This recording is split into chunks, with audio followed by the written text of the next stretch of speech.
Marcus Aurelius ছিলেন একজন Roman সম্রাট এবং স্টোয়িক দার্শনিক। তার দর্শন অনুযায়ী প্রেম বা যে কোনো সম্পর্কের ব্যর্থতা সাধারণত মানুষের নিজের মনোভাব এবং প্রত্যাশার উপর নির্ভরশীল।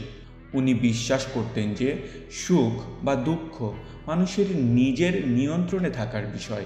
মার্কাস অরেলিয়াসের সূত্রানুযায়ী প্রেমে ব্যর্থতার 5টি কারণ।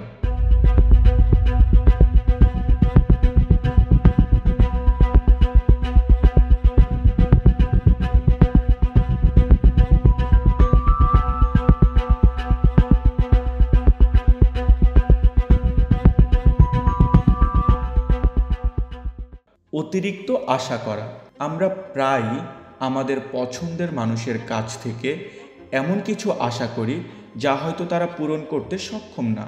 প্রত্যাশা না মেলাতে পারলে দুঃখ বা হতাশা তৈরি হয়, যা ব্যর্থতার দিকে নিয়ে যেতে পারে। নিজের আবেগের ওপর নিয়ন্ত্রণের অভাব। স্টোয়িক দর্শন মতে আবেগ নিয়ন্ত্রণ করতে না পারলে সেই আবেগ আমাদের দুর্বল করে তোলে। প্রেমে ব্যর্থতার পেছনে এই অতিরিক্ত আবেগের গুরুত্বপূর্ণ ভূমিকা আছে।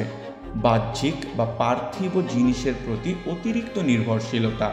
মার্কাস অরেলিয়াস বিশ্বাস করতেন যে সুখ কখনো বাহ্যিক জিনিসে পাওয়া যায় না, কিন্তু প্রেম একটা বাহ্যিক বিষয়।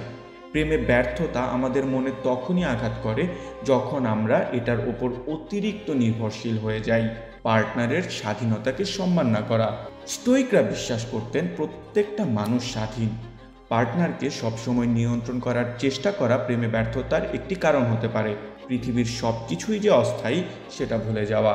মার্কাস অরেলিয়াস বারবার মনে করিয়ে দিচ্ছেন যে সব কিছুই অস্থায়ী, সম্পর্ক ব্যতিক্রম না, এটাও অস্থায়ী।